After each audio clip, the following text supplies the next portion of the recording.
तो हम बात कर रहे थे राहु की महादशा की। कन्या लगन के विभिन्न भावों में जब राहु स्थित हो तो राहु अपनी महादशा में क्या कुछ आपको दे सकते हैं। देखिए, राहु अगर आपका 4th हाउस में स्थित है धनु राशि में, तो कन्या लगन में जब भी आपको राहु की महादशा आएगी तो आपको महादशा में क्या क्या परिणाम देखने को मिल सकते हैं, इस पर हम विस्तार से चर्चा कर रहे हैं। फिलहाल आपकी राहु की महादशा या तो चल रही होगी या फिर आगे आने वाली होगी या पहले भी आ चुकी होगी, तो आप इस वीडियो को देख सकते हैं। साथ ही आप कुछ नॉलेज यहाँ से ज़रूर हासिल करेंगे, कुछ ऐसा बात या कुछ ऐसी चीज़ें जो आपको एक्चुअल में पता नहीं है, जो आप जानना चाहते हैं, तो वीडियो को अंत तक देखते रहिएगा। देखिए, पहली बात तो यहाँ धनु राशि है, 4th हाउस में धनु राशि है और ये गुरु की राशि है। और राहु अगर यहाँ स्थित होते हैं तो नीच की स्थिति में होते हैं। अगर गुरु का दृष्टि संबंध राहु से बन रहा हो तो ऐसे में कुछ हद तक आपको इस राहु से बहुत बेहतर उम्मीद होगी। 4th हाउस का राहु है तो जातक कभी भी अपनी डोमेस्टिक लाइफ में सेटल महसूस नहीं करेगा। वो बार बार एंग्री होगा, बार बार रेस्टलेस होगा और ऐसे जातक को मदर की तरफ से काफ़ी ज़्यादा सपोर्ट मिलता है, काफ़ी ज़्यादा प्यार मिलता है, बट जातक उसको प्राप्त करने में असमर्थ होता है। जातक को अपने जन्म स्थल से दूर रहना, इवन उसको विदेश में सेटल होना ज़्यादा बेहतर रहेगा। धनु राशि का राहु है तो घर परिवार के लिए, अपनी खुद की संपत्ति के लिए, लैंड के लिए या घर के लिए बहुत ज़्यादा ऑब्सेस्ड करके रखेगा और बहुत सारे गलत डिसीजन भी ऐसा राहु करवाएगा। साथ ही कुछ अनइवन घटनाएं या ऐसे तरीके जो वास्तव में आपको इस्तेमाल नहीं करने चाहिए, उन तरीकों का भी आप कभी कभी इस्तेमाल करेंगे। साथ ही ऐसा जातक अपने घर परिवार का, संपत्ति का बहुत बेहतर फ़ायदा नहीं उठा सकता, बहुत बेहतर उपयोग नहीं कर सकता, क्योंकि वो इतना ज़्यादा पेशेंस नहीं रख पाता और बहुत ही ज़्यादा वो ऑब्सेस्ड रहता है। राहु यहाँ है तो निश्चित ही आपके घर में आध्यात्मिक कार्यों की प्रधानता हो सकती है। कुछ बहुत ज़्यादा पूजा पाठ आपके घर में होता होगा या आरती वगैरह आपके घर में होती होगी। साथ ही अगर गुरु का संबंध भी राहु से बन रहा हो आपके चार्ट में तो इस बात की संभावना और ज़्यादा बढ़ जाती है। फिर धनु राशि का राहु है तो ऐसा राहु आपको बार बार घर से दूर जाने के चांसेस देगा, इवन आपको दूसरे स्टेट या दूसरे देश की यात्रा करने का बहुत बारी चांसेस देगा। ऐसा राहु आपको लगभग आपके करियर में भी बहुत बार अनसेटल करके रखेगा। आपको लगभग 30-35 की एज तक ऐसा राहु बहुत ज़्यादा अनसेटल करता है, उसके बाद थोड़ी स्थिरता अवश्य आ जाती है, लेकिन करियर की चिंता भी आपको उतनी ही ज़्यादा बनी रहेगी। इस प्रकार का राहु कुछ हद तक स्पेकुलेटिव गेन की तरफ भी लेकर जा सकता है और ऐसा राहु बार बार आपको ऐसी चीज़ों के लिए जहाँ पर आप बहुत ज़्यादा अनसेटिस्फाइड हैं, आप अपने घर परिवार को लेके, अपनी संपत्ति को लेके, लग्जरी को लेके बहुत ज़्यादा अनसेटिस्फाइड रहने वाले हो। साथ ही ऐसा राहु है तो मानसिक रूप से जातक को अस्थिर करता है, मानसिक रूप से काफ़ी ज़्यादा चिंता देता है, अपने कैरियर के बारे में, अपने डोमेस्टिक लाइफ के बारे में बहुत ज़्यादा अस्थिर करके रखता है। ऐसे जातक का अपने जीवन साथी के साथ संबंध हो, चाहे अपने पारिवारिक सदस्यों के साथ संबंध हो, अच्छा नहीं होता। साथ ही साथ जातक बहुत ज़्यादा अपने जीवन से असंतुष्ट रहता है और वो इतनी बड़ी बड़ी थिंकिंग रखता है, इतनी बड़ी बड़ी सोच रखता है कि वो वास्तव में कुछ भी नहीं कर पाता। तो यहाँ आपको मेंटली प्रॉब्लम्स आएंगी। अगर चंद्रमा का संबंध राहु से बन रहा है तो इस बात की और प्रबल संभावना है कि आपको काफ़ी दिक्कतें आएंगी। साथ ही जिस देश में आप रह रहे हैं, जिस कंट्री में आप रह रहे हैं, वहाँ से जो सरकार का सपोर्ट है आपको शायद ही मिले। इसके अलावा ऐसा जातक छोटी आयु में ही अपने घर परिवार से अलग रह सकता है। घर परिवार के साथ उसको अच्छा नहीं लगता, उसके मन में कुछ ऐसा बहुत ही हिडन चल रहा होता है जहां वो किसी के साथ ये सब शेयर भी नहीं कर सकता। तो एक बहुत ही ऐसी भावनाहीन भावना सी कभी कभी मन में आ जाती है। साथ ही इस प्रकार का राहु है तो आपको काफ़ी ज़्यादा अनसेटल करके रखेगा, क्योंकि एक तरफ आपके डोमेस्टिक लाइफ से आप संतुष्ट नहीं है, दूसरी तरफ आप अपने कैरियर से संतुष्ट नहीं है। हालांकि अगर आप अपने घर से दूर रहते, अपने जन्म स्थल से दूर रहते, किसी दूसरी कंट्री में रहते, तो आप अपने कैरियर में थोड़ा ज़्यादा बेहतर कर सकते हो। साथ ही ऐसा राहु बार बार आपको फोर्स करेगा अपनी पॉपुलैरिटी के लिए, अपने नेम फेम के लिए, और वो आप किस तरीके से हासिल करें ये आपके लिए एक परेशानी का कारण बन जाएगा।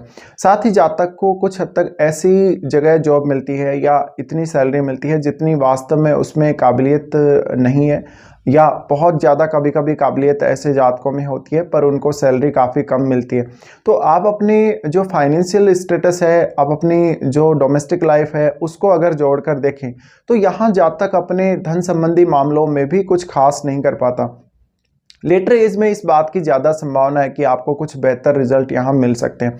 फिर हम राहु की दृष्टियों की बात कर लेते हैं। सबसे पहले राहु देखते हैं आपके अष्टम भाव को, जहाँ मेष राशि आती है आपके अष्टम भाव में।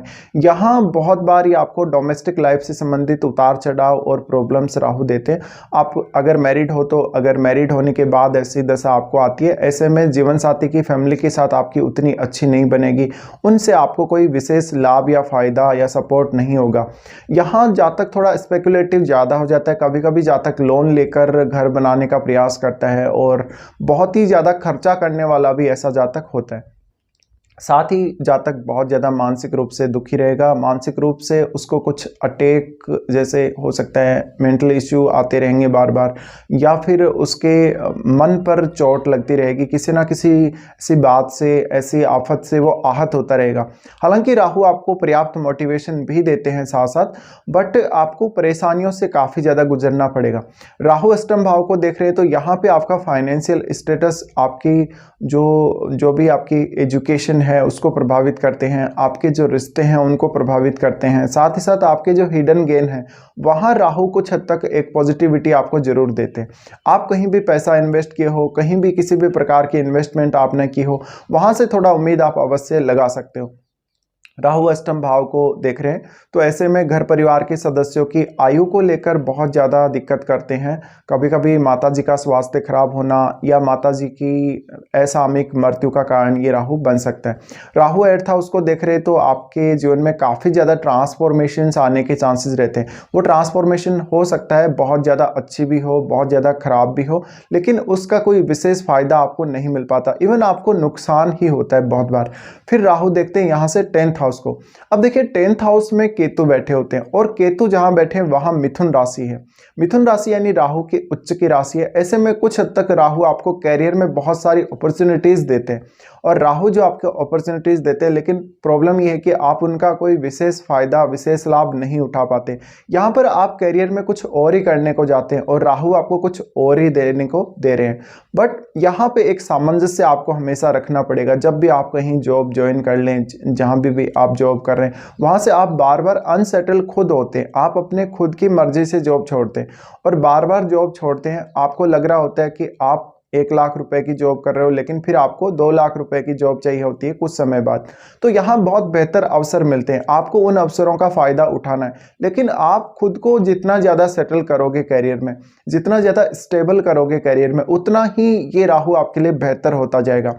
साथ ही आपकी डोमेस्टिक लाइफ को भी उतनी ही ज़्यादा स्थिरता मिलेगी राहु की दशा में।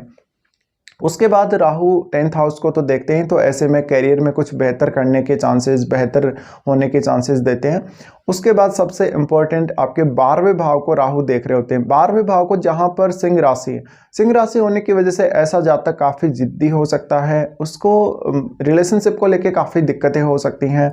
जातक को कुछ हद तक अगर इलीगल काम उसने किए हैं तो उसके ऊपर कोई कार्यवाही हो सकती है। साथ ही साथ थोड़ा यहाँ पे क्रिएटिविटी का भी चांसेस है। अगर शुक्र या सूर्य का संबंध राहु से बन रहा है तो जातक काफ़ी क्रिएटिविटी वाला भी होगा, बट उसको काफ़ी बार नुकसान ही होगा। उसको हेल्थ का नुकसान हो, धन का नुकसान हो, बहुत बार ऐसा जातक अपने नुकसान को रिकवर करेगा, फिर से आगे बढ़ेगा, लेकिन फिर से उसको कोई ना कोई नुकसान होता ही रहेगा। फिर यहाँ आप ये देखिए कि राहु की दशा कौन से एज पीरियड में आ रही है। राहु की दशा हो सकता है आपको शुरुआती एज में आ रही है, जब आप एक स्टूडेंट हैं। स्टूडेंट के रूप में रहते हुए राहु उतना अच्छा आपको लाभ नहीं दे पाते। यहाँ आपको मानसिक रूप से अस्थिर करते हैं, पढ़ाई के प्रति बहुत ज़्यादा ऑब्सेशन देते हैं, लेकिन सीखने की क्षमता भी जातक में बहुत होती है, बट कंसंट्रेशन की प्रॉब्लम आती है। उसके बाद आपकी मिड एज में ऐसी दशा है तो आपको काफ़ी उतार चढ़ाव से गुजारेगी। आपकी लाइफ बिल्कुल भी इजी नहीं रहने वाली। इवन आपका डोमेस्टिक लाइफ और आपका प्रोफेशनल करियर दोनों पर ही राहु का बहुत गहरा प्रभाव पड़ता है। लेटर एज में अगर ऐसी दशा आती है तो विदेश बसने के, विदेश जाने के या ज़्यादा से ज़्यादा जीवन में स्पिरिचुअल होने के चांसेस रहते हैं। अब देखिए राहु अगर 4th हाउस में है तो ऐसा राहु आपको शेयर मार्केट, लॉटरी, सट्टा इनकी तरफ भी काफ़ी हद तक लेकर जा सकता है। तो ये कुछ परिणाम रहेंगे आप लोगों के लिए जहाँ पर राहु आपके 4th हाउस में स्थित हो। तो राहु की महादशा आपको ये रिजल्ट देने वाली है।